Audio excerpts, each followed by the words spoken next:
na no ofe de no kra ye adwuma kakra e wo mamu a say content fees economy a wo de abai ye hwe ye be koso say be bia euro ne nam no ene dollar ne nam no say ye no kra say na ye gold board ska bi ne free ba ba ene ma dollar ne ko fo ma yi na ye tim because and the kra Ghana ha yen kano ena ama ahotre de bebi e wo Ghana for so obakwa me say sebi uko Kenya say ya ko Kenya for how we are Kenya for ye aha fallen se monka highway e free amatama e be kuma say e no free nyinam na be dun kokwa port was nkwanti e ka highway a ya na yempa ni fo ni mutu kwan ya na mu ana ye best wo mo road minister ye best wo mo e kwan the number one highway only highway in Ghana e kuma say akawo ni pe bia nam so bi e kono e ko be bia e ko bra hafo ye best road minister omum nia wo mani kakra no momo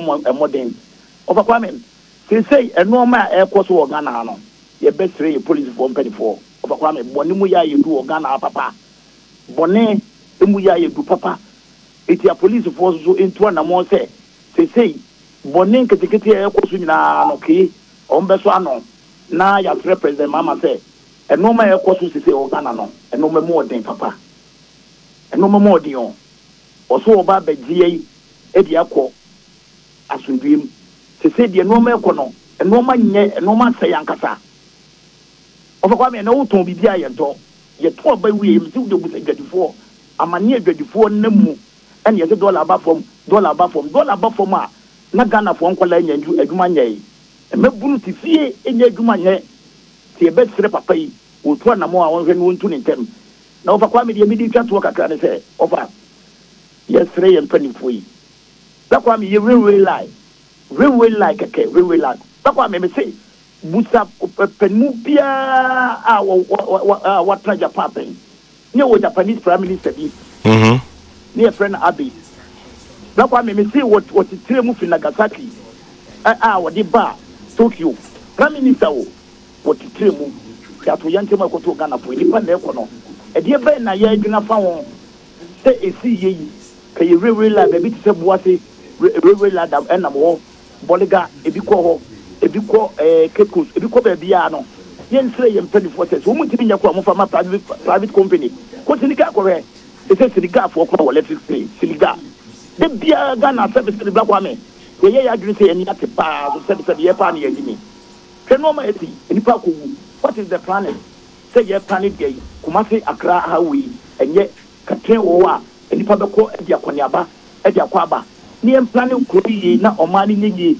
nyina yenya asundie na Ghana yeyi a ofakwa me yenyina ahoto ene yepe ene asundie se Ghana be yi ofakwa me yempedifo so metu omofo opanyini bia ofakwa me eni se o ma boni di wasi akopim tem abewu me ma boni ni wasi kopim tem abewu ba election ba ento companyfo ma tre bia 350 years 60 years obi kwa no kata ya no baba ya na mo ko to twede e betre ye pedifo se ya o munya botre kakra na election enye twese e do e die ase se ko de kokundi pa na to ko tun sabobi Mati Abacha why of atimi man be sia me da say enquiry bi ankoma first imagine chama general onyamisira waduma amen no so sa na oyegu obiase amanyina onyamisira fa amen chama general de bia me kase sienya obia omo journalist be say ken e ka ho a omai journalist ene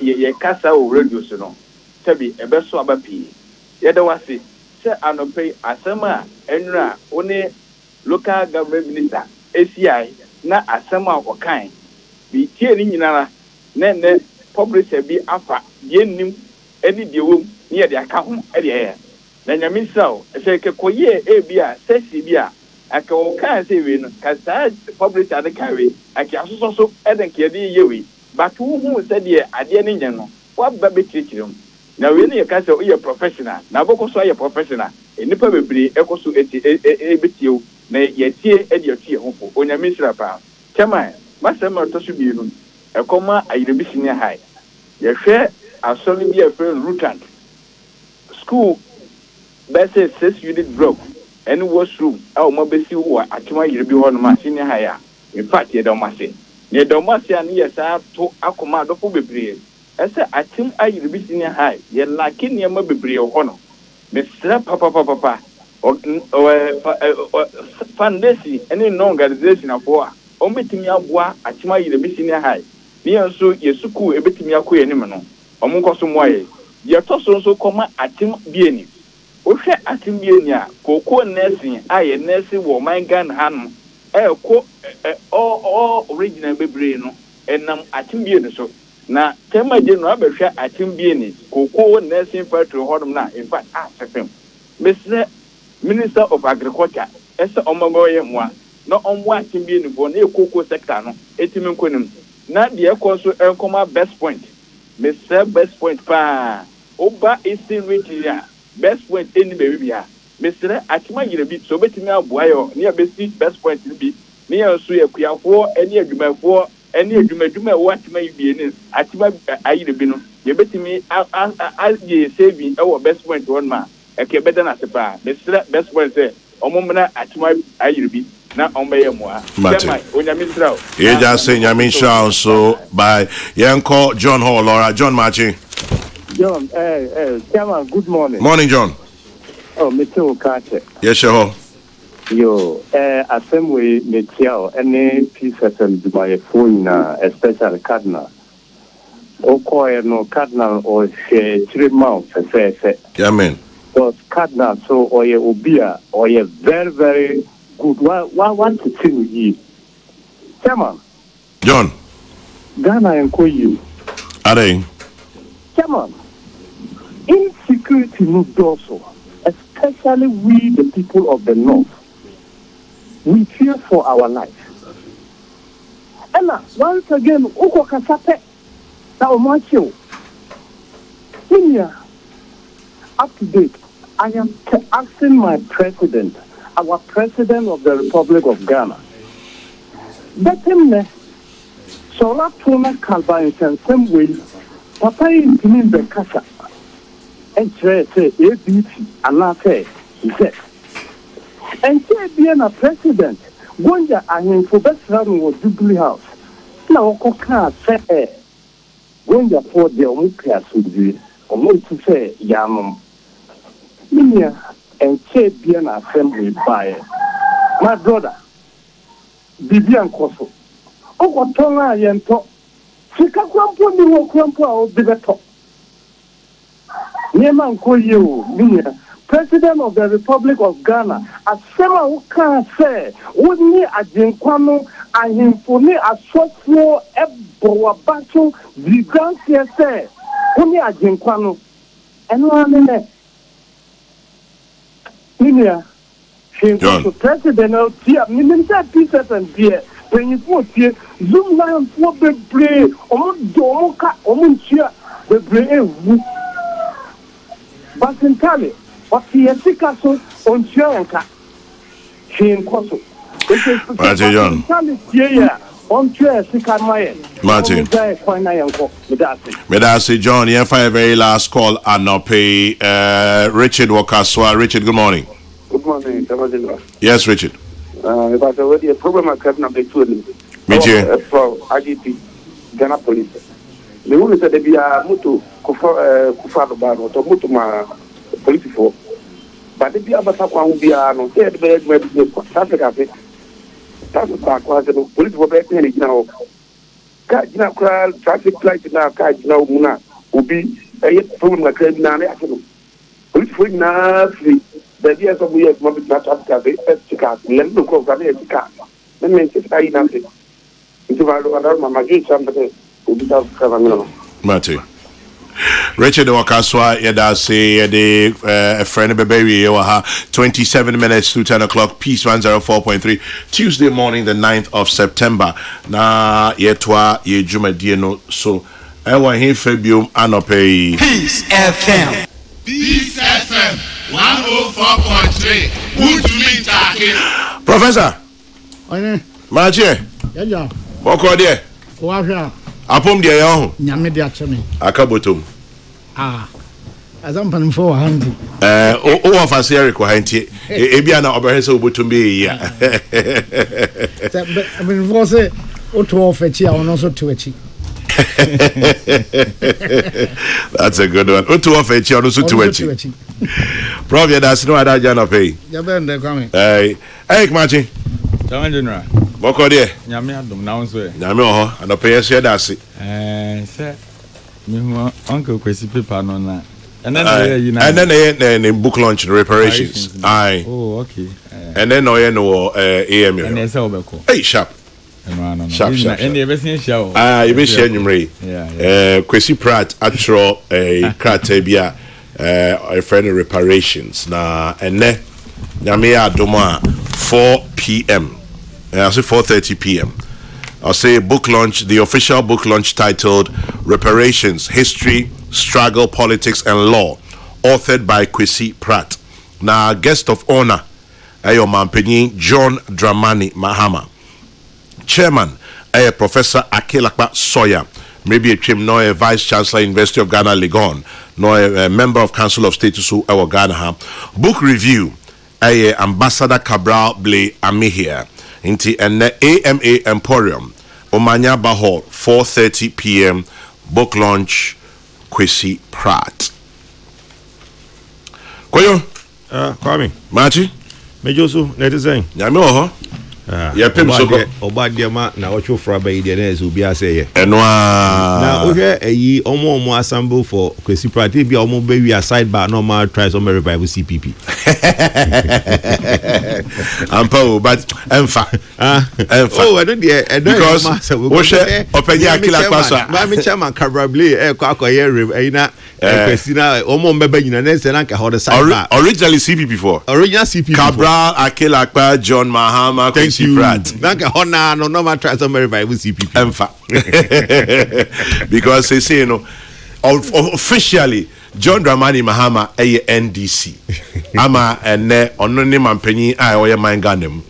We di mampanyi da. E we NDC akonya so. Na you talk am. We di mampanya be di achire NDC. We di mrahye bedwani NDC. CPP Emfa. Kwame ewie mu nyansakra no. Oh, opanyi we di. Opanyi wa na oka asem bi se empa bi wa oba o hanyame. Opanyi je kum se akwayi wo ho wo ye fitani. For kra wenwi san 7 wenwi wo ye fitani. Na ya kwa so ani ebisa so bia mompai. Na onka nche Nyankopon your person ya. Akwesi chinchiri Nyankopon man nya pilot. Pilot. That's all hanyame. Oh hanyame. Yes in pipe wa oba hanyame. Oh hanyame. Scream mo gbe. Who so ye fit mechanic apprentice. Chinchiri aso je pilot aye. Oh, the Ebia now what is Bibia and Sonia me. Bibia Vanko Titi. Debbie. Vanko Titi. Bob so no dear. Iti. Where the opinion on power the Yakuponi Hano. Because opinion Akilakpa and Yadia or Dean or Edmo of CPP Mbio. Cabral film required Amakra.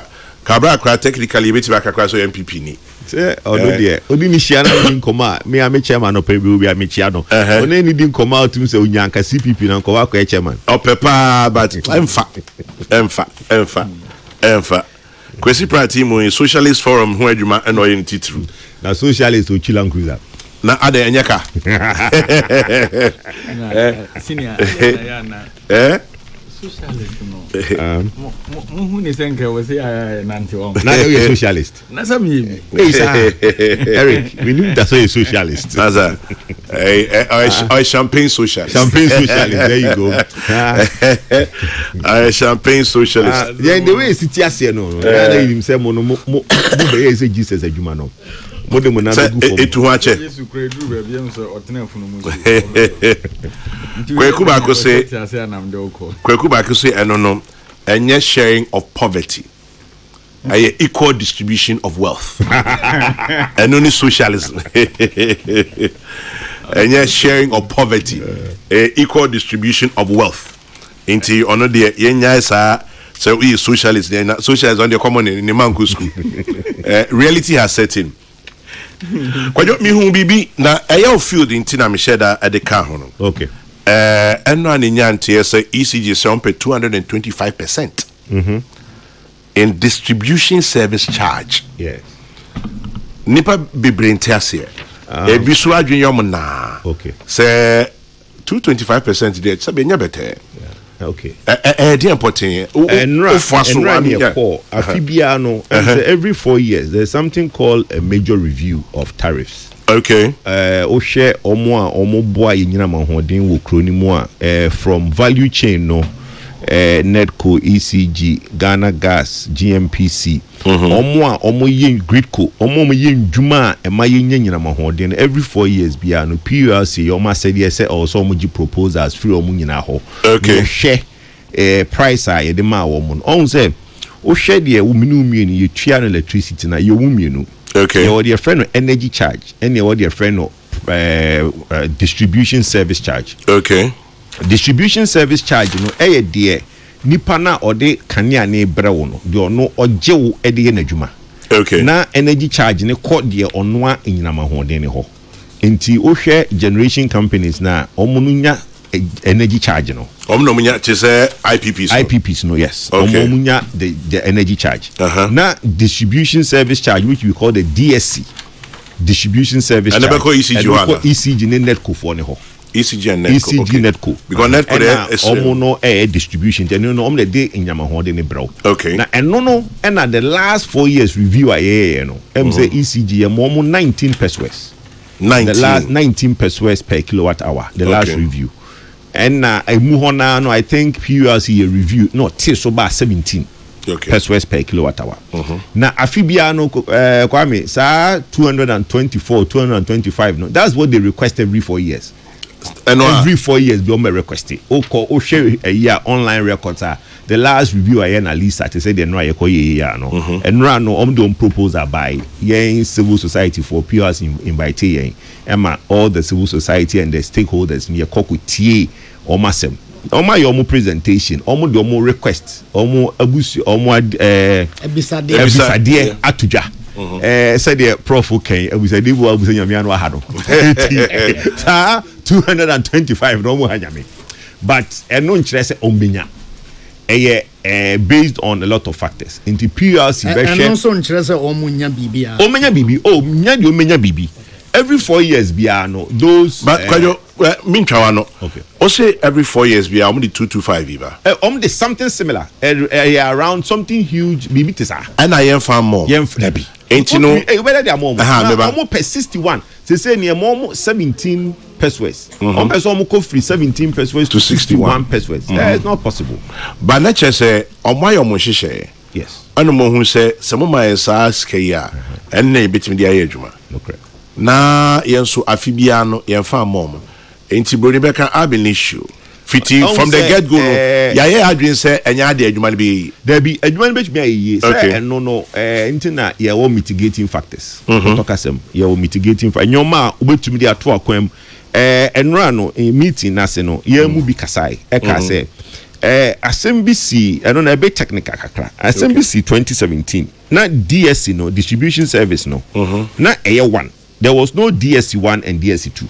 Okay. 2017, any chemu and DSC1, DSC2. Some of us, press conference, I think mainly Dr. Mantea Omone, Kofi Bentomo, a press conference 2022. Eka say PULC enka sa DSC1 and DSC2 nimbom no mon san fama ECG. And no NC. And they know still I in C. And I think say ya catch the PULC for omiansan sinkunya. Na yen share at the contra oma chesa DS nim no asama abusa na no crep oma ka say ni hia e dia ye adwuma e betumi aye but eya na in pempi no untumi embedding Ghana for because Kwame so sha ene no commercial losses ECG is over 30%. Okay. Commercial losses is just OBNG electricity and no including illegal connection, non-payment of bills, conniving with customers. Ubi katashi share what district in the region hono said the beya ubi nchane bill. Ni no commercial loss is about 30%. Okay. Ube to me the share atwa kwemu reducing it by 10% to cry. It's a huge amount of money abeko ECG for commercial losses. Commercial losses. No technical losses need there's about 10%, about 11%. And no they need investment to change omnibus and almost machines nibi. and no there also buying a per kwan bi so who is the largest investor no e per kwan bi so pay investment ye nyina ya to say government in so what is called the private sector participation and no is ongoing na more per transaction advisor enti ye no be feel say for now PLC for no omo betena se nkonya ehu jom dem awomo but obi abunto ne yem I don't think say ECG anybody will get anywhere because omo nkwa na pay 225% no okay GMPC 4 PB Ghana Gas for so PB Gridco for so PB and to can obi they all people more you're looking about 800% which is not possible and PLC will find a way to accommodate everybody and I think that finally somewhere next month October ending the PLC will announce there's going to be increase of electricity that one there let's not but it wouldn't be in the magnitudes of the October ending November yes by all means electricity because definitely because every 4 years that review is done. Wow. Anyway, me that's an inchrim. Eja, any anti me hu ya na me say akojo be ban. Now 225 need the omunya. And the omunya they won't get anything here. But like I said, it doesn't enter in pempi ni yemu because e na manyosem no yenyim free petrol any power yenyim free. Because it doesn't matter whether it's NDC or MPP. Some of these things no be. Because there is inflation, there is depreciation, and all the factors are affecting industry. No, Omba be cultural. Netco for by done presentation by, like I said, GMPC done presentation by. Ubia the presentation about. Would you say amanyo 70 mintum? Debbie, it's not possible. You have to now accommodate some factors. No, now what share? Say the be a human being ne naso ejinanti no. You have to accommodate some level of increase in electricity. Hey. Enyama honey onsem. Eric, any comments? Chama General. Yes, Eric. Me ne apeneja. Omo na enim de ekoso. O say you hear him say by October there. Ebekoso. On say you said the all kind of power sector ne de ya na ne kan ye kana kakra. Na unim de ekomu a ya na ne kan so edin. Enti no ka say me amfa nya amanyosem no. But there be answer there. On the back on the opposition casa na to Diana ebi mu de eye kama. Te say the mini can see. Obi so betra say the open obeka. But from angle now the if we eba no we distance the partisan na yina to nchan kakra. Ama wa mu say eye ne field. Ya we nim de ekoso. Wo ye den kan na kentumu beba. By Westray, Odian to move back from man and Kofom. My name Cosro said the ordinary Ghanaian no better than a bear Kesiamano. Now, senior, I didn't time be electricity or no. Players, you mobile Casa de then so I be a bad problem. Why? You see, a bit of me catch the week. Oh, say, you say a drone, no nom the one. Say a drone no nom the sa now in a crack, no bedding. Review no more panel. 4 years old. Some major tariff review every 4 years. A tuber who say PLC for by more decision no no kofikisim. If you can see na politics no war. O make us there be yamping. And nam say a carbon tia abonti timamufo amount for be brintino yamping. Na what is so? Meanwhile, who now a majority shareholder fikisim no. Only plans bia udi sika bishim ayeniye me pa short as here entina how no potokasem no we are pushing the can down the line enti enuntina afibia because look say ye to me obi to me bold now there's something called realistic tariffs that point in you to me do what ebeboy nyina but it's difficult to also get realistic tariff because realistic tariff means tariffs having to go up by a certain percentage, which who say salaries no, because the Biameka say government no on one employee will be into Jeffrey Bunkuma Konifa. So Otumupe TUC for labor force because say yes you sika ecofom. This year kwan o the one city account petrol and no yanka obianka ho asem no asamba electricity. Next year no negotiation with TUC. They will now make the way you be say now you way into the day first yes can become that is where the politics come into but no ebeko fikesium no fikesium for because massa there be we dey esra djubre yenye ni say na enu tire ya na de bia no na problem no ho no amen minia watchim I like that. I see what him. But the kind of family menene ya adwen. Once any be a problem of the day na ya na yeka ho. She say once me buy or can say or can do in more sector. But why are very frank. Obi nso we be am be me free by onim de me nu ekan. But it could do at the politics of it to say the okay no. Yentene ya ho nya de wo se ye. Ena baby a ye dru no. Energy na nkasa well. Mo amokusua mo ya de. Because na de da bia mo sua mo gusu bi ka ho so problem no. Da bia economy. Iskase. No kase iskase. On say na no ada ye ba ban mu atwe ni tika kra bi. I thought that for radio so crowd ntimi ye interview no. Because mo de ya man yourself. Sen na making. Ada kwa me nkroma frɛ me ba kun so me say my busy. Me busy. Na wo ko ka. I do cry. Anti no. I think there was ye nyina de na si for my na was ye because I did so jigu no man baby aye basa. Anti mo kan de they say na ya mo hu de was ye so. Energy ni de o kan me follow o kan. O de me de me ba de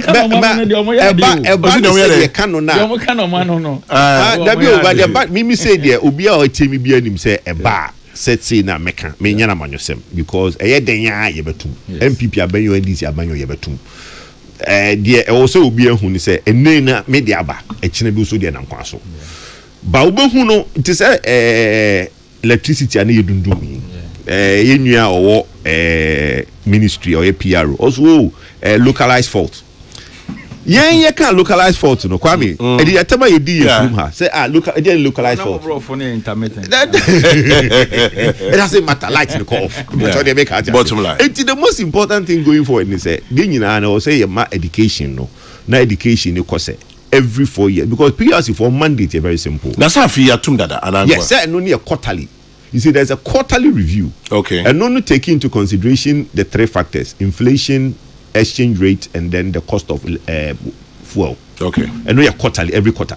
But this major review, no, is to take proposals from all the utility providers, value chain, no. Now share almost so a juma almost no taken into consideration. And there no. It goes towards the distribution service. Almost juma no almost no sika almost here. People are proposing say yenyi lifeline Ukraine free ho. Ibisu propose say the bands na ye wono. On in the last 8 years no na band ne do so bebre the more electricity abe consuming na ye punish you for using more electricity. That thing no e conform kakra right now your 3 band pe. The proposal is to now even do it 1. So there is no difference between a residential customer and an industrial customer. Obia tia the same kilowatt hour, so that is equal. Now you cross subsidy because you say no. Osha in the last 8 years, no, you try say be reverse no. So the better industry be less to promote the growth of industry. Production, yeah. Now residential because Western in the European world now residential pay more than industry. It was only in Ghana where the industry pays more because it's cross subsidy. The proposal now on the table for PURC and the government is to look at abolishing the bans and just have 1 price per kilowatt hour for everybody. And so I know issue. Well, I know she depending where you sit. Me the proposal be about obi anhwe. Nanka me say during the day. Residential should be more. You see, we should have residential meters and industrial meters. Nipa P no and ye ti ha obi akwa adwuma. Obi asources air condition wo fia. Na ne hoto no. I don't think people will agree, but let's be fair. Obi akwa adwuma. Wa utifia wa so 6 air conditions wo fia no. You are using above a certain amount. So that means hoto. 80 no, you should pay more during the day if residential is using high amount of electricity. Na enyumre na obi akwa bobra na ye nya ya brena ya be fie no. It's cheaper for everybody. That will help. What you say? Me say proposal na to dwemu a wo kan obi na because it will help to have only more to us, you know. But you know. Because you only be a kwajuma. Yeah. You only be a kwajuma. Say and also be boa manipa pi no e use industrial meters we will have a residential meter and all the adwuma. Into oye tailor ana e wo fie into use residential rate no. Say ko ba say residential no is cheaper in the night but more expensive in the day, but industrial meters are cheaper. Nipa pi no be ko akoje industrial meters no. me patch what you say and during the day there me propose that me there two job o can prepare as for ni aban mu ntie ni say e was say the proposal a two job during the day residential customers should pay more if you are home using a certain amount of electricity. Interesting. Talking about TUC, chairman of TUC Ascenda Minkra, or say Enra, yesterday marked 80 years of the Trades Union Congress. I extend heartfelt greetings to all Ghanaian workers, our founding fathers, and everybody who's contributed to the TUC journey. I take this opportunity to also wish the current Secretary General, Deputy Secretary General, Executive Committee, and all our national executives every success as they continue to lead. Happy 80th anniversary to the TUC. In solidarity, Bernard Owusu, Chairman, Trades Union Congress, Ghana. Inti TUC at 80. A luta continua. Say, you can't union pay. No be any say a luta. But could you say, remember that some people also work from home, which has become very common these days. I'm not kase memo bi and so bibi ofie, but it's the amount of electricity being used in the day. And you know, instead say ube collapse bands no. On the first say make no, we use above a certain electricity during the day na utua more. Yeah. In na near lifeline 0 to 30, 30 to 50.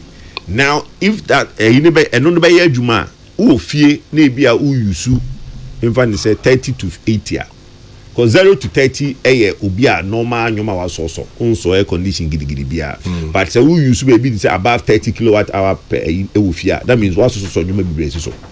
Mine me dey say e o see e fa kwan bi so a adwumafo kɔ adwuma ba anwumere a ye bema omuso ho atɔ omo kakra. Okay. Enenu ye peak e wo Ghana e ye anwumere. Yeah. Obi akɔ adwuma aba no. Saa time no so no electricity no enyefo ni bo na netie also na wi also enyum so na jo e bo ne e bako incentives no to help people ebu okro adwuma no agya BBS so onundum nyome wo fie de bia education say yesremo mu kɔ adwuma o hwese bibia wo hia no plug no wadum no enu ensi nipa pi kwa obu okodum gya na air condition so ne de no apie enti saa nyoma ne ba ebeboa one conservation of electricity and also beboa but secondly you know, it will also help omo befie anwumere to give them a beboa say anwumere na nipa befie no say benya buffer bi kakra. Chairman Jonah, good morning. The ECG issue is more revenue mobilization than asking for a tariff increase. We all know that in Ghana there are hundreds of thousands of homes using electricity without paying. Sometimes efforts to pay the ECG guys leads you nowhere. I'll suggest ECG get an efficient revenue mobilization system to help them get enough money to run their systems. These monies going waste can help us save from any possible increase. Kwame Poku CID, number 46, Florida Street, Bantama, Kumasi. Prof, Empacho Wadrinche. Kwame. Yeah. Senka, Nia we free adwuma no mu aka say bia woni panyin tie bia na Kwame nema o kan nyina unse entiase wo akase amanrofo no bepene so na se wo opposition se wo aba mu wate ase se na de ne tie ya nyamanrofo na aboa no okura wa ni sunko uja no so ani sunko opposition ase na osika no o kan se aban na o so ni tri modern Enrique Jika enkofo esu se ahiafo wom omunya kanea aban o kan san so na yen so na twe etrim se ase aban no boy abro edu ani ato aba aman se ono na betumi aboaye okoduru ha na ohun se ade se na esitie se me opposition de mekan na ni se nka mekan sa oyele na abana automa no yakobie ballot box se menya anto ama no odo sebra man mfie nine enti enya kura no de afa no ohun se da bi se mekan se kofo mo a menya sika kura emfa bo man ado na yete hu no enti dua ya boye o man mu ne se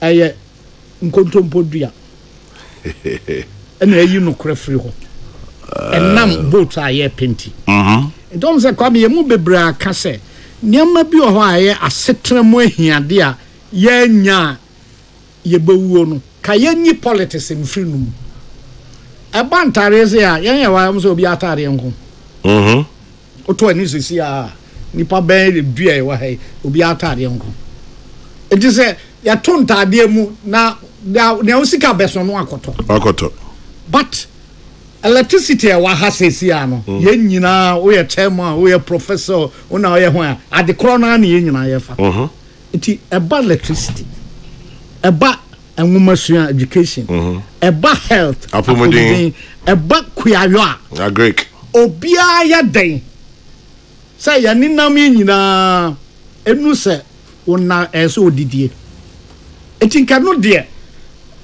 politicians mo ba o mi hu se say na ye ya boa man emfa won say me opposition and say me wo abem o ma hayen on enkan party me enu yi la o ma kekan ye nyina enu mu ahwe say esin bi anim nti o power o power pampa mu anu an say wo pai ene ye kosa na ye di no adenchin we kwa ha na ba ha kosa ye swenge enti me kai say Professor Mills penso o kan say enka ministries cry em fa meter mobo ho na de use wo ho no o budget e de ama wo no wo de bi tua ompie say me ko bi tua ba na wo ACC so meeting no be di be 6 hours na si so minimum bi a o say cleaner bi o say the boss no say opra dem ho wie pe onso so esi ni so e da no ama ana o ko meeting kra wo e wo krom obeba bedru be 1 but the instructions e dey man say o prepare ha wie a so no netua se ni fie no otua pa nkonya ne sa eti e braso say ye hwe no so officer kese e wo ho nyina ya ban de yi e fa e de UCG kawo ti ya mo mfo mu ni refi se na Dubik Mahama starti action bi au dum parliament assembly but yetisa wo be hwa de no nokrem na waka se na te o be nya time sisi a atisa anka ne ma se no ese nyina ate ase se kane a ye mfa no kwa ensuo ye mfa no kwa asante kwa boto ye nhwem kwa o asante mo na say why crowd say they say etua no ubetua until say ebeki can say ya say papa o mahada o David otra o mo mbesa be share o be free do kan no kra na high no na nwanwa say keje ne ya adwen edu ho de so wa be entumunu bai ye the be politics oh I don't know the be politics oh entumunu bai oh ye the be entumuno say we dey propose that you can try that be adwen ya kire only my adwen that you entumunu dey ba eh kwame wo referee nkofo e no mbobol ya me ka mo dodo entumunu dey ba kwame ye be no MPP now we me kai say omo de kenke ko studio bi say kenke 5 cities ye Ghana for hwe ebra Ghana for bre e me kenke 7 cities o ti ase entumuni de buy the politics no say yeah eno de yamanyo sem but prof e ka say na o kan bibi na twen ma bi nsi ade so say emre bi atwa mu ko do big start ejuma bi ana wo ye na o kom na hye be dwafi me kai pa I say you can't leadership. I think your problem now can say leadership. Very true. See, it make us say, baby, I shemra. Omo no muntimi ntua anyama hodembo. Yo so mutia. Omo aso na shemra ya dey regulate anyama hodin dwumedi PUIC mra ya kan omo na pass. So they know the right thing. Intimate me hu ne say eniema na ya dodo na afiri ankasa say de be ya you be take bold decision on certain things because me office ya na to you prepared always me and say me pon be 6 and 6:30 me free one me make sure say omodudu me isi and I me cry how many hours cry na me so easy because what one now we account balance so you show leadership e wo baby obi awo some be show dia ma cleaner ko paper ho wie na wo say we asosi so a why na team take down that be okay na ma bia ba so ma jira ma so yes o da to bia obekọ o ko hwe unua bia office obekọ no oni ho obekọ na esi no si so but order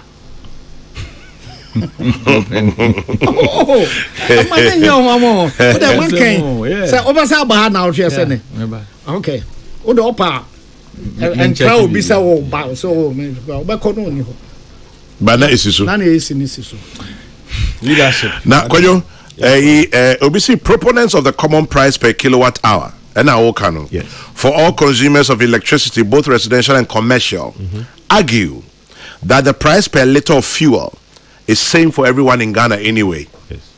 We Obi, Minya Obi Asempa FM Nedeba. Say so to buttress your point. Yes. Say in a petrol krona near top. Yeah. Ain't he, but and you be also na work out petrol. But you see, as there, I couldn't try na Ghana cross subsidy no one say. Now you who say if it's not an answer residential customers no muniska. Industries no wuska. But now sa adwene no say abutu kakra.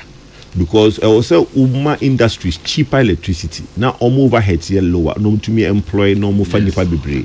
Say the bay almost be to me expanding na ubi to me akwadwuma. Into sha abiding the policies bebre about very big bulk customers. And they your companies ni bi oha omo negotiate the omutua. Okay. You be say you use above a certain amount of electricity, you can be a bulk customer. Oko Energy Commission no mo register.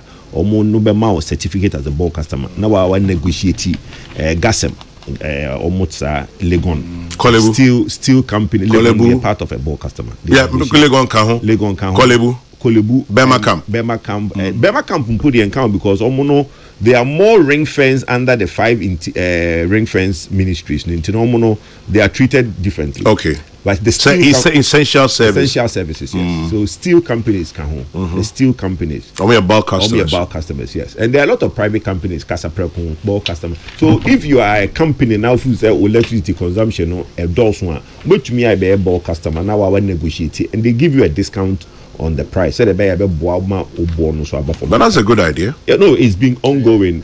Some idea by now for some time. Nanko see Shemu Kenya na expanding more.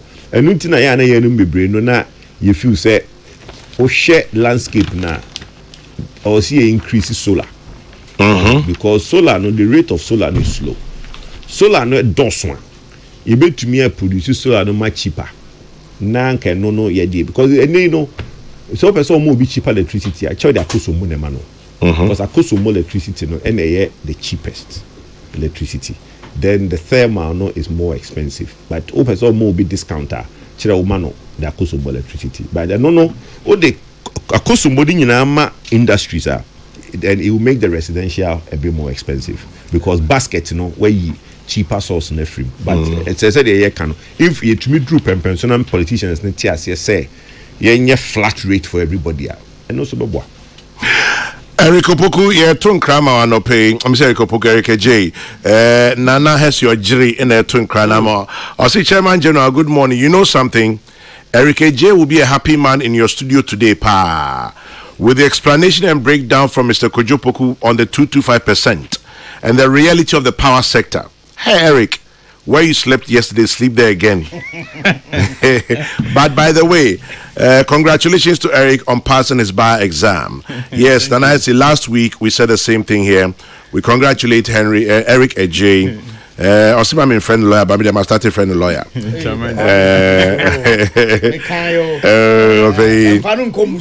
the name was you? Open you are passing. Nyame Aduma next month, you better bar call. Nyame Adum Eric Ej be ni suit no aje no shine gown and no ye immediate future metias but say you were present afei was my immediate no me and now uncle fall bosume say okay me train me boss ya me train ya do go to prison a wa dem ka bosume na ko wiade a ya ba chi adibia kan wa panyi me de me nua ya na me de come achinya bia no ye nyina ya tie ye bompa ye ma na me kan bibi ncho me je oko Legon Business Square. Free bam fie do near tree say. And Brantia and Mabao. It me now for hot doors. That there be a mechanic almost say. Quiet be our who say at the hotel. And then we are Cassiano na quiet. In Yanke Twano and a quiet. Akasiano obi the doma be kwa kucha wawa we no cha odum we obeto any style na kwaye na ye kwaye because in Kitwane ba say eja talk kwaye num na hye nkuma ni nyina na ka akase no a enya kwaye David because akase na nche akase no che unhu se kwaye kra ba kusia na ba kusi odoko na ba kusi ha ban ketwa na ebom tu no na ma ye kwaye nti fie bia mbrante ne maba animu no efie no ni dache dan kokra ne ye wufri ho ano asa ti e bompa ya ye bose mbrante te se oba abaye lawyer no bebre samra there be why lawyer no yes also oba be dem so oh the bit asem bia mba wan hu de kwampo gudi asande yeah o se masa ye bibiansa wa sorry akọ na ya fa petition tia Sampa is also main country say congratulations to Eric, but tell him now he should stop the propaganda. He's a lawyer. Na so for Sampa, we do kwa about we ya na e kan ya e kwa be monto already no obi ato amane no Eric obi say your senior at the bar says I should tell you he's listening to you. Philip Osebunsu. Obi senior Osebunsu. I'm senior. Osemi Kajos with you. It look sharp. Matthias. But when you Obi on a more serious note saying and now can you from special low tariff customers SLT. You know Obi used to work with ECG in Tinum. He also understands these things. And Obi see Otumi for. Seminya Butre. Na Eric on share wig ne gown na answer. Obi mate but obeshe obenyi pacho mitio we nyina no say omen ya de ba ko a ama ye wo ba bia ye we eye enkekanjaye ye nim sam kapa o ye nim niam so twere say brofo say papa de ni proposal all kind come so the trao pa brofo wo mu e be hwam papa onim say brebi so e okay the big 6 be mampani ko for buy no na onua bi ka ho adokofo and na adokofo na professor not techno dabi no from Pom Boatin professor from Pom Boatin so ansa ka ho na onua ba ko bi so ka oh technology for no professor Lote yes professor from Pom Boatin Kenala Baka Jackson yes I'm refing kind. Yeah. I mean no me yensia. Aye. Na omono nsusue ba ko ne se aduaba bi flower bi ye friend nyiname yeah ono no say bush milk as there milk bush ye na ten plus no me say obetim de no aye oil and o me say aka say ye hwe biogas universities ahodo nyina septic tank ni ade wo mu nyina omususu ba ko no se enka say university no yan yankasa yetumi generate electricity oko training colleges akase ni nyuma ni se omu kan na kama yan nyina aboje omu so ya wie sanya mani nyina nka baba beka gas ene a hydro ene ne aye kan nyina ho na nka ma electricity no akofom but ye keka ya ye jaye eno anu no abai bi kura e hyase a for ani hwe aban foforo bi ba onto aso eno na kwame ekuyen ye wo say ya sakra ya dwuna free ho na ya hu sa aban bi o ho bi ade o ye bia no onye ma no ho o ya ma oban ni nyina ade a menye Jeremia ya beko ni asa ba na ya sa atwafa ho sa kanko ni ejina ya dem kwasi konso ejina ko dia kwasi ko onu ba bia ya ka se kwasi ko na make am say oh said they all can biogas for a initiative a very good initiative for most universities betumi aye but say aban ne koye ne say e aban ne di sika e kohyimu a eno that's where na problem no wo so aban ne ma school no e ko piska na school ni di ya then the school no will own it na omo no ayeden ahwe so yeah na mpempi no yeah na initiative ne be political initiative yeah na that's where the problem is. It's a good proposal me amako your green initiative be omo okay university omo frame me amako bie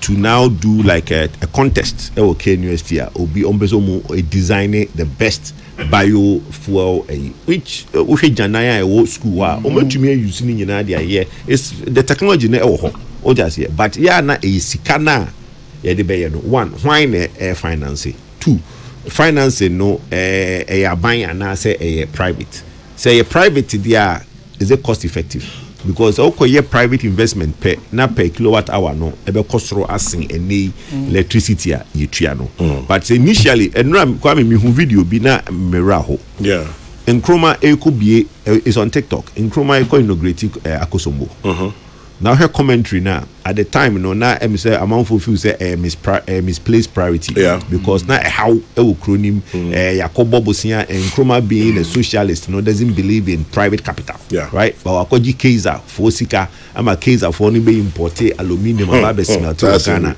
and no the commentary was to put it to the point that Nkrumah was embarking on something that is trivial near friendly prestige projects and Akosombo is the backbone of Ghana. Talking about Nkrumah, just one more thing I'll add. Accra to Motorway, only the initial cost, £3 million. Now, all you know, send all link Tema, industrial motorway all the way into Chrome, and then as part of the West Africa Highway, you know, it was part of that project. And said, and no, because we had the cement, the iron rods, yes, and it cost £3 million at the time. Into his opponent, the road that leads to nowhere. There's a Ghanaian Times picture of Yebie motorway. Now, I say Yebie in Nkrumah trial Yebie kwano, and I will be a true commentary on say, "Na kwan we kuro ye, ekwen." Tema heya ni heya, and now the £3 million akwe motor ekwen. Yes, and ne still motorway. Yes, I say into me ni. Heya near the asphalt. We who say cement and I say near the asphalt. Near the asphalt now. But because he was looking into the future, into the future, cry. It's the end. Say no, no, but utie ni panwa kwa memze onyehwe. Yes. Oh yes. Utie ni panwa onyehwe. And no, it's my conclusion. Ni pano is what and amanyosem na at that time no. And ni pano suma esru eba umu. Yes. Na me kwana nye na nyomu ye. In fact, could you wait to be for but that you go a foot to ama. So utie ni pano a. Unyehwe. Now be you know say I told the BR say on mine no. You whom be beer SADS. Yeah. But transia dwena obi sese by election ya na on sese sika aban dia e call yisi why ya dey by election. Na on sese sika ankra eno say ne sese be den oji 200 here o kwa ahwe bi o na mto so 9 no yeah the four car they must say the four car no o sese ni nyina kame ekwan ye betumi aye yehu but a hot politics no na ya dwen say ho de anya no sa na enye yi o na de adwen nyina akɔhye ho nti say e do elections a ehia ye say baby ababo bosia adia ato aba no ye bebo but say kwan kumase ne nkran kwan anya a bet chance na enya bosia de aye Peace 104.3 Kokrokoo and ya fa ECG line na eba na sa no bo say obi is in agreement. But semi could pay galam says see Ubo baby at any better than Kwakudu. I request Yama. Ampo, it was a few. Oh, that's a minimum. I heard you. But it is a tone. Mimi point, and I'm getting some text messages. You see, sometimes people you see, 225% in your publishing. A proposal. ECG for their back. Adventure. Oma be presentation. Yang civil society for ya kotenase etie proposal no. PLC for be kwa kotenase. Se ombeji atum so munjin tumedi enim. se basa ye gitumu a ɛhɔ no na amanyɔsɛm no enti ɔhɔ no na kyerɛ sɛ wo be civil society channel akɔhyɛ MPP kyɛ mepa twɔn asɛm se amanyɔ se atumu dia na sɛ wonim no korɛ no dabi no korɛ dia he na de ɔmo no nim no korɛ no ɔmo no nim no korɛ no asɛm ɔmo nim no Spiro Jara kwabe ɔmo no nim no korɛ no ɔmo nim no korɛ ne pa ɛnso ɔmo ka sɛ na yɛnwene Ghana fo ho na Ghana fo brɛ ni achi electricity mu na mo ɛne yɛhwe ba make us enti no misramu mu amutie na amontie so be the proposal ba there be say we share civil society enti na ma enchechiremu no aba enti no obi ka say Eric eni nani baji because oba no obi anim say be dey be hit ni say na mo nwene Ghana fo na mo di 225% me kasa I'm not being fair because obi anka say or the 225% increase ba. Okay. But by October ending, increase never. Increase never there any among yourself near the bay because it is under their watch. Hey! Open your bay, ni. Sir, come on. I'm on your phone. But for so, oh, bosh, man, there, did you trim? It never be a how more can. Many this, I'm any party saying, oh, yeah. If your home, sir, someone make a party. Nyahona Makomao. But ne party no say sana yes or canon. Enti omu ka kwa na asabe chechire omu na fe omu huniam ye. Enti na eto da bia na gidi e wo mumu binum no ya na eso ate kakra. Bebe o wa ha say no canon. Ohuri tra ha say no canon. Na so pani de bia me ka say yesi Golda Meir, former Israeli prime minister years ago. She's the only woman obey Israeli prime minister.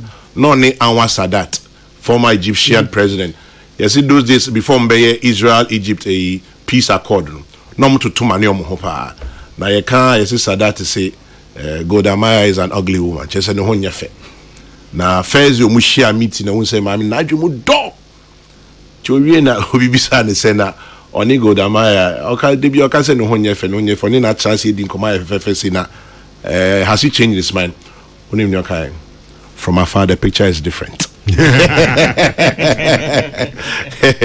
It's even a young from afar, the picture is different. That's true. It is.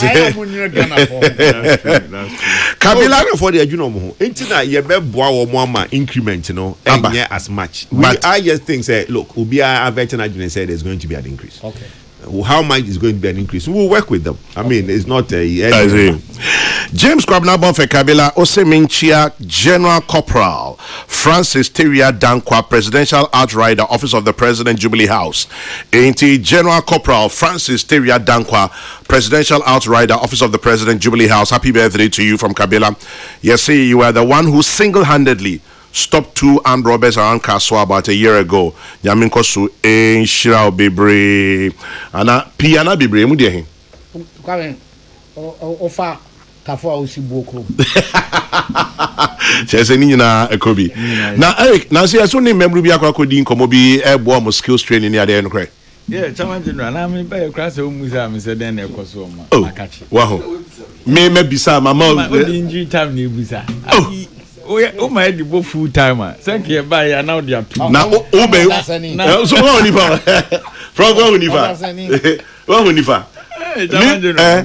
Ma ti se wo ye adwuma pa. Me ba wa ba so ama kwan ama wo aka no. Afi de o se mama injury time. Oh chairman, what dem amenye. Meetie. Board the no advance. Meetie. Chairman. Yes sir. I'm say His Excellency John Dramani Mahama. The flagship programs, you know. Me run back home office Ejumeria. Okay. Na botani nyina ne se e pese Ghana mebunu dodo na bi omodwuma.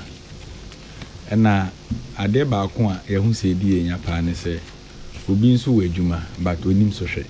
Okay. Nti ye ba be ye entrepreneurship training. Ya ye training nipa 10,000. Already ye be a portal na nipa 120,000 and I apply. Mo pay 10,000. I pay 10,000. Asamaba. Nti the na ye me headache. You even how to select the 10,000 no. But 2 weeks ago na ye selection no. So nipa acquire University of Ghana Business School. Ye the rep if you acquire. British Council. MI rep. Venture Capital. G Maslock and some other neutrals ye do omo kan ho omo acquire selection na my. Mini I was said the ya pesi di ejuma fa no teacher ni ye mabunu no se ye nya guidance and on the mercy app no kwame ye GSC e so pese o ton prako nam na se zongo na obeto ton poka se ye na obeboka straight away ko kramo fo pepok ba obi nso nim ne sa nti we nyina ye ntete ahodo a ye di omo bekom na otwe mako nsia. Okay. 1 month 2 weeks moye we adeduanan adeduanan that's 40 days. Yes. The omo bekom ntete mu adeduanan na omo fi adeduanan no mu ana ye yi nipa mpimu mienu which is 2000 near more supporter at the best home asne. And the good aspect of it is 3 days ago one of the development partners almost by say omo hu de ye nti nipa mpem mienu na ebe yi no almost be support ya extra 2000 they will fund that. Oh wow. Nti ye bomb pa say ebe koso ana ama mabun no ho ahenhan omo kwa me won say prof mo de multi university campuses enkwada no bebre wo school mu a omo ye adwuma bi obekọ ni Instagram page no ton tade obi ye biane. Now because of that initiative nti the sign there ban say ye ne national service e ko bankrum nti enkwada ya omo register national service say we register a business and now ye ne campus now all evidence to prove say o campus no ye this business ye be ma wa your service no wa adwuma no okay na yes pia oka. That's better.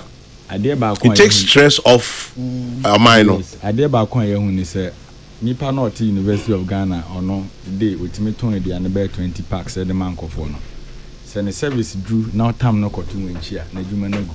Yeah, ba say o man ka ha say onye service no we dwuma na ono abienum boso me so a ne service allowance aban de be ma no obekoso aye say dwuma no ama na fetch no more. And there's another package. You be monitor MNE be adwuma positively. And also you ban your hwene adwuma na mu tra. Ya be say am another service personnel. Ma o fan into over fan. Yes, national service. Yes, just in Tuaneka because say you person mebnu na any entrepreneurship no ho. These are the very ways I be to media ma money aka. Yeah. Because Kwame, Chrome Musica for we the one Ghana and started on my musica for. We the one Ghana and started Juma we the 3 CDs. And no crack. Oh, now TV. No crack.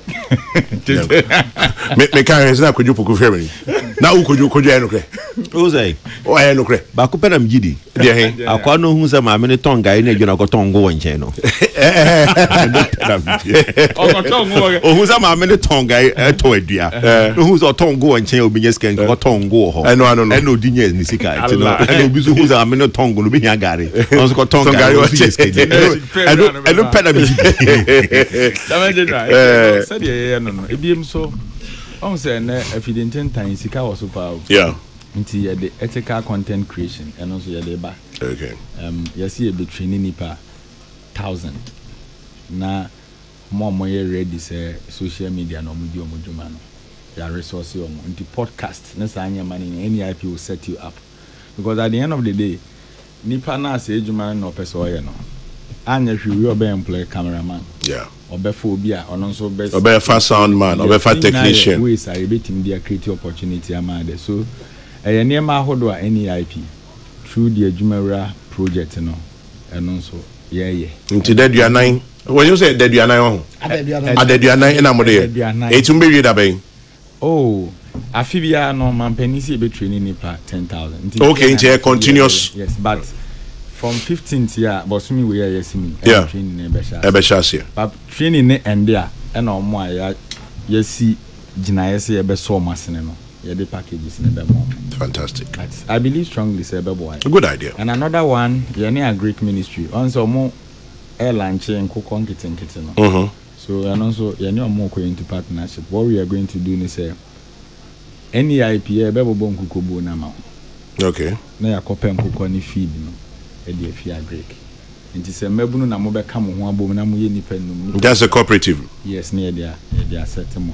Talking about Kokon Kiteni National Service, Donko Fuseni, Eddie Nkrebi Abraham says here, Donko Fuseni, Deputy Director General, National Service, or say where the everybody chop for in website into the famous Friday Abbey, Fiada we or say on say national service omunfu e wo papao e wo hacho into say this Friday e wo papao farms near hacho omo ye reduced sales into dressed chicken 100 cedis dressed chicken 100 cedis live birds near 80 cedis or there cost 80 cedis per 80 semi fantu janobi and say Friday fiada bay papao farms I ben hacho national service authority for farms omo ye reduced sales omo ton kamiaka say no ma mi hu bets no enkoko ombe ton koko omo koko na wo honom reduced sales dressed ones at 100 cedis live beds at 80 cedis into any national service farms no yes Pacho Eric Twasuna Madam Anusi from no yes national service let me commend them for saying they don't come in fact they are doing well almost started I'm say about ben we are almost started poultry business no one on in charge me am hubi omo ye juma and adeba ko am hu ni say ye generation any opportunity na mampani dia maye no ye nim challenges na ha mabunu no nti we are the best people to help the president to resolve some of the challenges. Into opportunity na dia maye na ye nim say anya hwe na ochina bi uni ho a Ghana mfo so beka ho say when I buy ya obeye we. So your best friend mabunu no the little resources be ebenya dia ma no. Nso ye bibi. But me one say problem me buy ya ye nim mabunu ni share ma hu ni say. I say on expectation na so change level o madru no. Enti obetimi aba won chen or the proposal beba proposal no dey ba no wa ye ni 10 pages no dey cost asha no say onya 1 million Ghana cedis obetimi aye this business ba won ne tena se atimi kasa be 20 minutes business no credit me free na adwini meaning say nye the opesa oye kra no dey aba no enti a lot of them no na masa maslok ni enyuma ko no di sika mani pa no madi no because adwene ne se nipa na se opisika ye adwuma matam de ama no ntitie bi ani monitoring bi ani nti okon so obeyo se onyo ayaban sika wadi this time around the best is a narrative no yanya ne say bi because I believe strongly say CSC person build your china ene ebesi foundation no so NEIP there was here de boa Ghana mabunu bia no ye beyo prof nti bi ho amon so de mo betimi de aboa ye bia no de na pesa mo de beka on subampa ne nokredie mu ntete yes no ka ho amawie can say courses na e betro mo leadership no am say all these parts components of it omo so mbeba social media ethical content creation say omunya ethical content enu nti na ye no na fe mon chrom say na yi atem didie free ya ka say obi ba my office chairman general mebuni bi or you very active or ex so ba ya ye din komo na mebusa na say de bia na o host o say na den na ya wonya no say within a month wonya more than less than $15,000 or kroma less than $15,000 wonya less than that anye ye kra no wonya $15,000 nti ono na the idea no kra bre me say adentina yen training about ethical content creation because no be a fan phone see ni so na wakeka nsem fo ane ahwe no na o trend at the end of the day obi na edidi ho enti adentina yemma emabunu ni hu se na afidi ntintan na esika so how do we resource them enti I think the proposal no so developed by na a very solid proposal and ye gitu mu a ye de be ye juma enti prof chairman general ya famu dia was ye boa Ghana mabunu bia ye be ana akwadwo on support me support na Eric obi se men kan chose ma oni nkosu kaka na enye oni Ghana for na kasa me support ni pa so ni mu no anu odin pa ba say opposition dia ni abamu nya me support na eya na MP no kwame meka say eya na yinuanu mo asamom di tu dwansa na mo ba ba mu no that's where the problem start reset NEIP ubayi na njuma bia ye wo ho ansa na obeto ye meboa me pe se anka obe maye hu de na yeso ye you see there is a narrative for NDC for me no have a big problem with it from the big champion of that is the finance minister adie bia MP bia enye which is a problem for the country adie bia I don't Honorable Atofos doesn't say anything good about what MPP did. No, I'm patching my there all kind of make sense so. NEIP no me ko bi kra no you pass it out in the Bono area no you pass it out apprenticeship hairdressers ni omo to omo pass out ani ama equipment kit na wo de kwa akoye adwuma no me ko bi me talk about me na ekokoye passing out no nipa over 10,000 omo ma omo kit ni sa anwuma ni nyina mo there wo kan is beautiful woni bibi ma hu de wo kan no nyese bia also the okay is beautiful just abo abaso nyese ma meka no make I said I didn't expect you say ombre o de be kan ye de na meka ya me meka no me wakasa me point ne say mo betu bi MPP bi I hope say enkwara na ye training wo mo doing the MPP time no going forward no mo be touchy base with some of them to find out you train no munya no enyoma e de ma wo no kosen reset na mo de ba ye no e manipa bi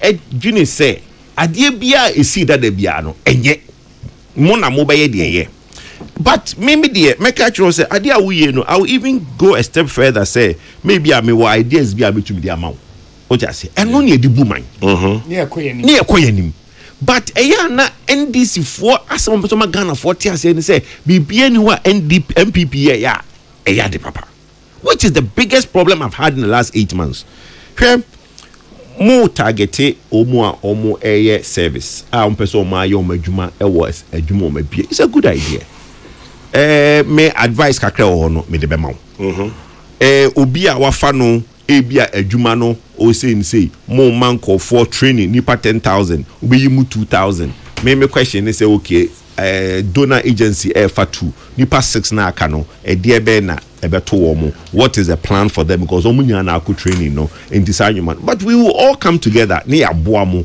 ama ade amo ye no ye Ghana ni akwara the youth of this country nya ne dey ne so emphasis but dem me patcho ni say omo within the last 8 years so they've been trained under the agency no try more database no mo go back na munye a few visits say we training this time skating dem on no nyuma dem on ekusi sen because ukosra sanko for na obenya suahunu bi free the see and the because omono they went through the same thing in the last 8 years MPP did a lot of these things kuma agency ya mema iska the currency be nyame fa the currency ye don kuma no so agency na ono so ema sika anya ho na NEIP na no I said he started it. Yes because Honorable John Kuma started it so what I'm saying say no yes and I'm yes and I make sense ni nyina wo ho but me advice is very simple more ye good initiative but yes ram sa reset no gradually no ye nyina we are coming to the conclusion say there is nothing like a reset. Continuation is better because okay say o reset there there's idea bia nipa ne and nipa no bi pese omo enforce sa ade ne say ade e betu ye bia nye enti o say system me ba ye say me kan anya wo asem na me kan Eric ye general you see I say ayi ba kupe o enkatie ba kupe ene say enkatie nyina Nkatien Nkatie force Nkatie boga finance minister Empacho onye omo finance minister okay then Ghana finance minister Honorable Atofos anytime he speaks he makes it look like to say yan trade gold beer under gold for oil meanwhile all the evidence even from Bank of Ghana the guy who headed gold for oil who is now the second vice governor first vice governor of the Bank of Ghana actual accord abuchira ko kan krata say ampa ye the gold physical gold emma ebinumu a omode events and fango ahwana amanyo no one amanyo se anya that's the problem that's what I'm saying minye bi say Ghana fo nyina ye ho ye no wa o say enkokon kitinkiti faketo abeji kese. My brother, there are so many other such slogans in Chi. I can mention them. You can also try from both government and private sector. All in Chi. Meanwhile, some people say Chi as a main language for Ghana is not good. Hey, this country. Anyway, tell Eric that I said he should bring Nkukon Kitten to the Eastern region too. Thank you. Onia Mati. Na minya ewu Kumasi. Or say Mimisa Erika J. Say Obayan, you see workers be proceed on leave. What has happened to them? Our NEIP. Oh, okay. I think it's a good question. Chairman General, you see, research now. You can't hear me as you want to say, and continuity in the account. I get him from the tangents now, not the argument in the free ban. Me buy any IP. Problem me better so no. As a bebuna, a Jumasha Mensa. Nana means I was semi research. Indeed, I did it. And I be blown in some pamonko for, and I am take tank where. I told her who the Amoye, be most young farming cocoa, and I'm a train cry. I don't want to say your phone cocoa. More tank for no back on. Me tank, me poly tank. Go for your debut more tanky.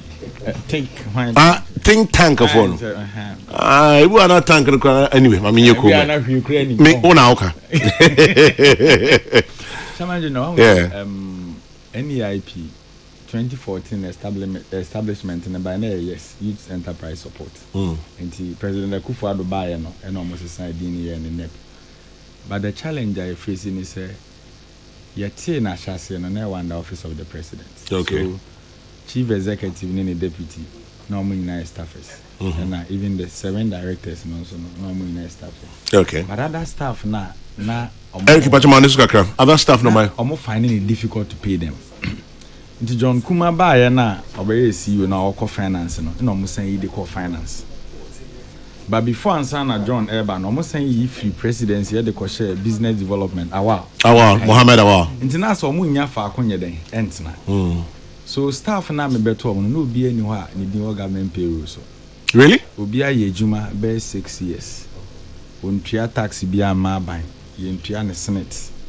Oje appointment letter na ohwe mu a eye vague. A brofo kekani atro na dia show say boss me betu okase and I'm say I can't continue na me beto aso na obi de me kokko to say me ntua ne senate me nye ne we category ben na de grade ni pa no ti me ba na mka cho mo say dwumadi bra kra ni wa na yedi so me suspend the operation for now na start restructure na omo a be hi omo no de omo aye dwuma chama me no okase employees handbook me ba ye na me develop ba ko kra da me kam CCA Enra na me fair wages because my true letter come finance minister say me financial clearance e dey recruit me staff and no more refer me say me ko fair wages no more me negotiation kwan am be facilitate omoka and these are the things because you can't sit with people in office until you are properly structured. Yes, and at this stage man nya hwan ne be ye nti asemo a me ka kire omo no meeting keke ne e call you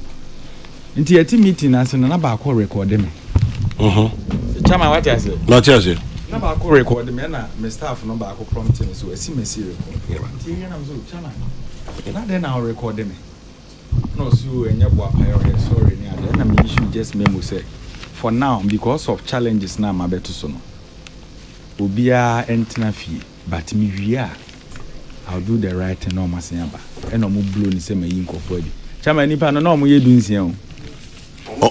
Ne nipa 16 but mo kan it say dem mapa nipa 1000 nipa 16 16 pe I say NEIP no na omo ne regional offices. Okay, me buy and na me no ka say all the 16 regions they be your regional office TCA. Yes, because untimi me run government flagship program TCA ejuma we also me run free nkan now be dem hu dey always say double crew ya me twanfo na omo ka ho ne suma hin crew me crew like say you believe say decentralization na the way to go there. I was a government policy in here then so all these people now make am e hu be hia say aban na betu omoka nti sa antoto ya ho de ni na ye ne ma kama je no me ba ya me de egu akwan nti say nipa edunsia na me ka say they should be on hold me no ka say sisi emu makoma num e da so me office enum makoma num nti omo na ehu be hia putupuru say omo be boa me amama timi aye reforms na me pese me ye no they are there with me now nti du ba ko no yi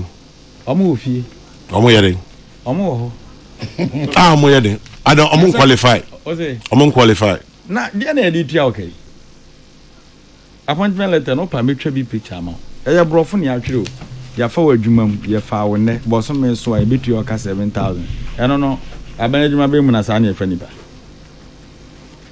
Chama General obɛtumi ama obi ayɛ adwuma wɔ aban adwuma mu bɔsom mfie bɛnsia wontua ne senate ɔmo ntua senate na why ne tua because structures bi ani hɔ so ebe take leader ube unye bold a unye and I mean no me pese ye de me abetena ho no safi na medio se mfie na na medio ye se me kwa o enkwada kura na oni omonte office ye adwuma kura no wantimi anye de wo so ye momo mintimi nye sa baggage no nko so I'm doing the right thing nipa no de timini awo kuma say utie ya ncheche mu no na obisi mi bisa say Ghana Enterprise Commission mu ne omo ye adwuma yeah mago ya ne omo ye okay because I say nyoma na wo kan no Ghana Enterprise Commission so AEB once GA no menu about cousin no right okay yes omo I think that omo ya support for anti models na ne run no no omo so Mastercard ne other donor partners no so bo omo ye bi na mini akojo kan se mi se na nipa na ye training omo no mo maka no so ye juma di a ye di no aban enwuma kuo ni nyina na obi atime wo ne omo na di kasobom ntime no kasa sisi venture capital mini abe the last encounter any omo have ya no they also said say omo so expect funding be 100 million Peace FM allocate a portion for ejumera and I say chairman oni nkofo ni hia obi wo ejuma dada but ope bibi na di ahyem but ontimi nko bank nkwaje besia because of interest rates it is ankofo na omadwuma ni gina na nanso kakra na bia ye kakra na de be ma ona mfa onkosi we bia say nipa no yetimi pushi no near the nama venture capital okay na venture capital so ay den aso na sene yetimi pushi no near the wakoma exam no mo so de on be no mo pushi so we are working hand in hand okay and I believe strongly say unity na way in term no you betimi anya results. Eric J, Chief Executive, National Entrepreneurship and Innovation Program, NEIP. Sir Gadus in Enfield says, why is it that they dress chickens without feathers, head, intestines, and cannot lay eggs 100 cedis, but the live ones with everything 80 cedis? There's no fairness in this world. Abronye on my mind. Sir Gadus. Well, I'll leave it there for now. But Eric, into by unyanya recruitment BI. Minyanya recruitment. No, me bisa say into unyanya recruitment BI. Our office. NEIP. Oh yeah, my Oh, why recruitment? Okay. Directors na no more. No 10 1 year terminals to the previous administration. Okay. Into omunyina na administration na call. Okay. But before ansana me sa recruitment na ne omo aye adwuma no. Track of finance ansana me de me bia. Oh, okay. Chamana amanyo say me obi na not yo me John Kuma ho na minim se meko hoda. Kofi ofosu nkan san bae ono nso nim se me meba ho. Nti ene me na maba me be se obi nkwan da bi. But ye ka se me bia no se sa ne ye no na enya ne ento aso nya eno na di asemba no. Always you have to do the right thing and get it right for once. Get it right for once, and that's what Eric says he's trying to do. Opening Yampo way. Me tio. Tio.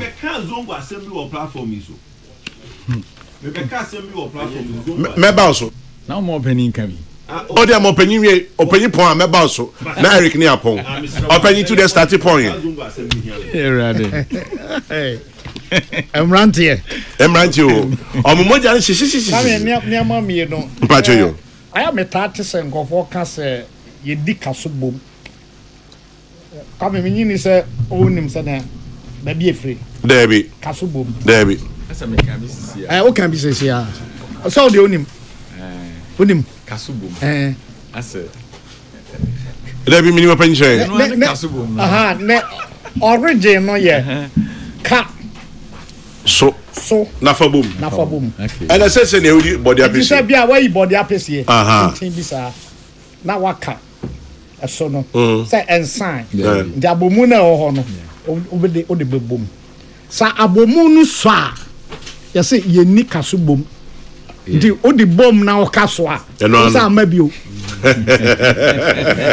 that's the origin I see enti ye ni kaso bom say baby e dure there masa o kaso eno ano ba ye di kaso bomu e che chinie bia nim abomu no etesene a ye di kaso bomu na che chinie bia nim nti wakaso wo de eno de abomu no waka no e wo num we say won and say fabom nedi that's ayon ko fa bi e wo montem interesting free intimini Eric di kaso bomu okay abomu ne ya san chama be kaso ka abomu ne ya san say di kaso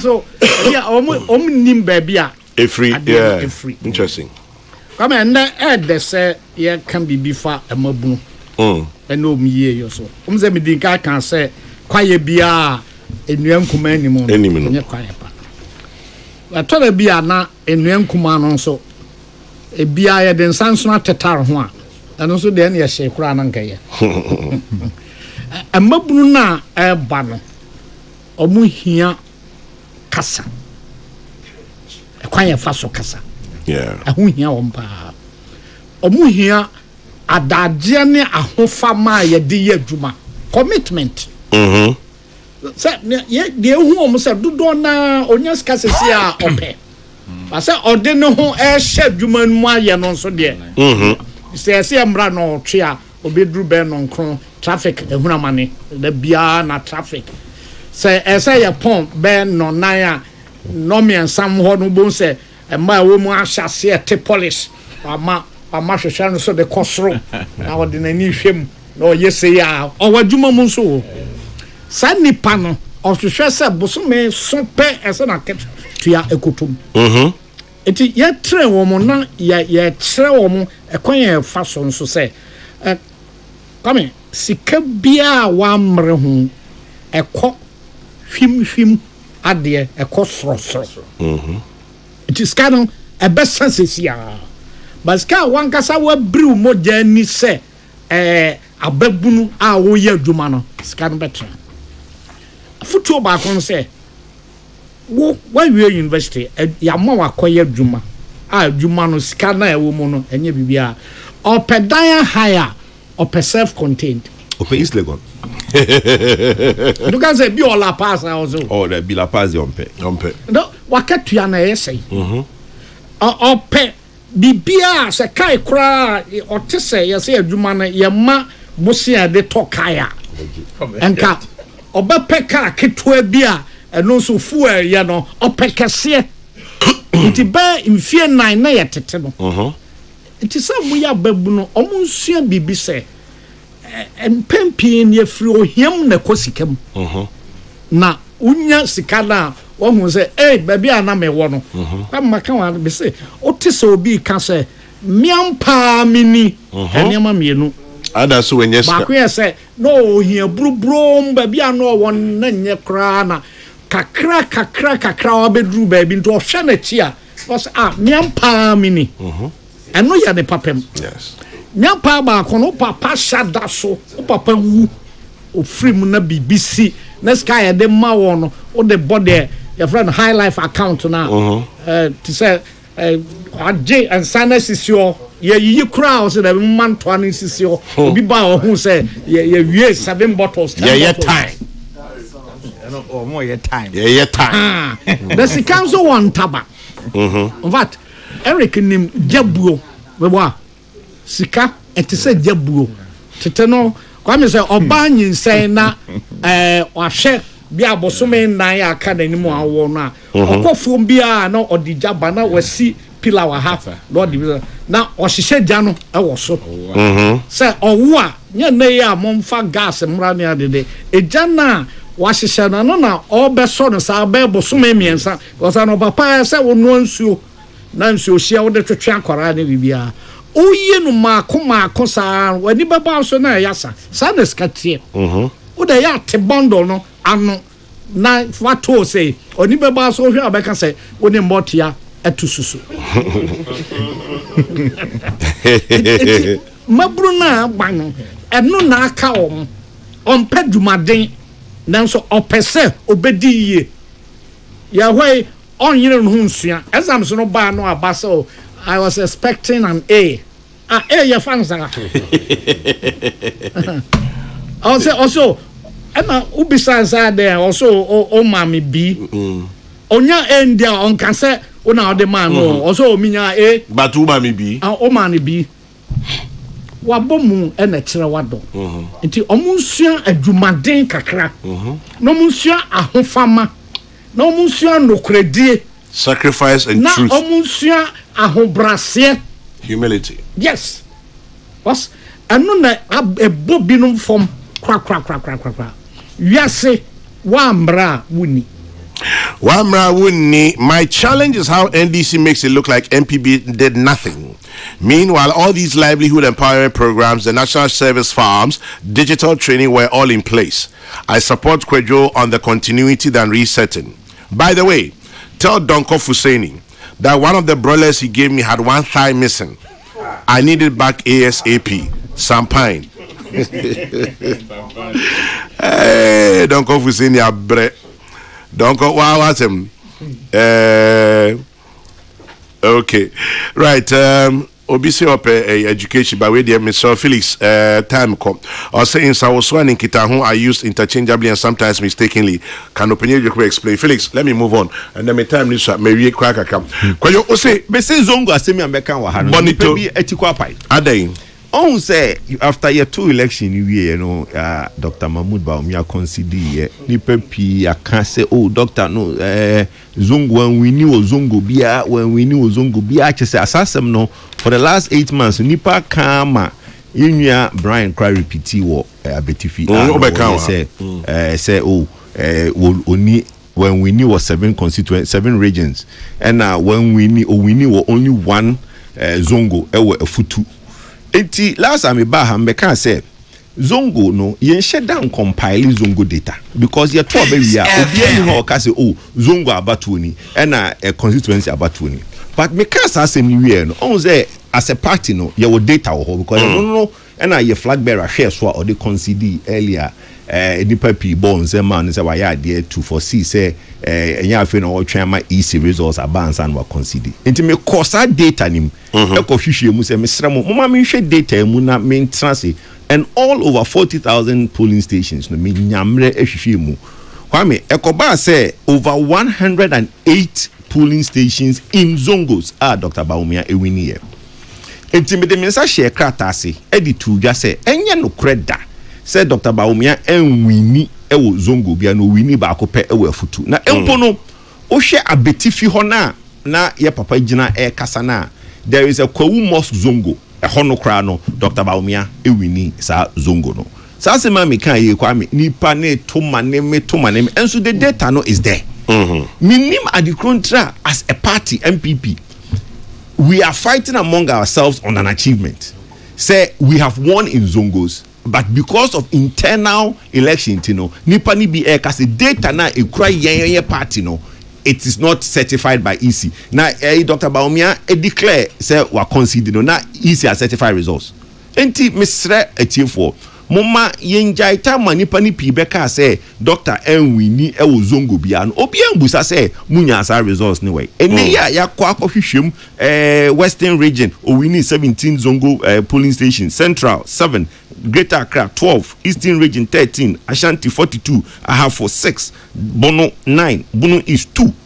We've compiled all these data and we are going to do a comprehensive polling station dan so ben asore dan no o we ne do there here about asore dan come crew my RC polling station go maka o ko here me crew so yen kan zongo asem yen kan zongo minim ite patcho minya me hwe o perform me kwa me hwe ama na ma taxi ama there me kenya ehia me ne say obi gina ho ka say nipa no the whole country no we ni ba ko pa yes reka na ye ko hwehwe mu no die hu ye mpodo 108 there is a certain narrative nipa bi person mo push say Dr. Baumia oye Muslim ni but on one call for kra anto ama no that's the narrative enye no kre na vote no ambassador ye peno no kre eno dia we will raise our hand but na enye kra me da se bibre chairman general me da se Eric Mapo say we court dan ho bobo we can farm ho o kan bia ide chairman general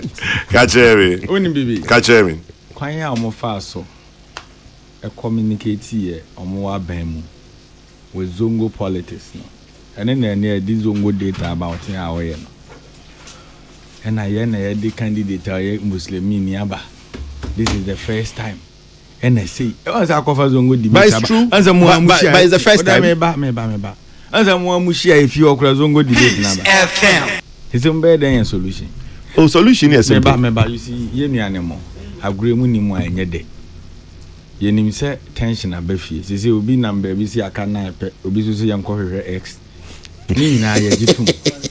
But the thing is, NPP party no more problem. Mo want say. Mulusu abai sin ne mo admit fully say abanone wo say mulusu because mulusu ya na mo start calculation be meba nipa na nkoto aba e na mo koto ya hank ye we say wo ha population ni say native as o mo hye mo boto they dey admit meba enti mo na mo matete agum asese mo ye calculation ye find s na dey keka ho no defeat na ba ye na nkasa mo admit here. How do you know? Yeah, report that what that now what in China obi abomu na obo ho calculation. There be many sir. Obi bo obi abomu calculation. Obi ya ne go obi turn ne wo ho no. Obi be hwie gu ai no ba. Engo no hu nya faso. Faso ma. Yes na mo. Ye be find X na ma mo. By December dey hwie be ye be hu be. Na ye hu be X January 31st. January 31st. Oh okay. Ye be hu X no. Na some na mo kan ye be sia bo akire mu 22. Prof, also Mukasa Fefe, do a manual 7 over the idea. Of any other that's not pay. Kwajo, Medasi as always. And thanks for the shedding light on the ECG at the end. It's a learning curve for all of us. Medasi Bebre. Eric also. Thank you. Now, Openi Minya Fire say the biggest problem the youth of today is they don't even listen to radio. So all the wonderful advice Professor Jikume is giving them will hardly be heard. They are all busy on social media. Well, Fire, what we've done is that we have a social media team with us all the time. Some of these things we take them off our snippets and put them on our social media handles as well, hoping say emebunu be huna omuhumpa so mbiti say eja ni opanyi ka no enye ema omuaro mo hone WhatsApp it was going man what remain inti bia omo he but yes we dey to social media now yeah he say on be fam Eric Medasi Kojo Medasi Prof Yedasi and playing Peace 104.3 the time is 11. Daniel Oseje of Ghana Immigration Service Kumasi. Happy birthday to you, Daniel Oseje, Ghana Immigration Service Kumasi. It's from your mother Florence Osei and all your siblings. We're making way for Kofi Kumbilson. And then the news at 12. Praying that your day will go good. Remember to keep your dreams and hopes alive. It's all you have. Kwejo poku kasimbi no pay. Media to me trim. Or say uti ni panwa onya sheda uti dia nkofo beka onya hwe ma hoda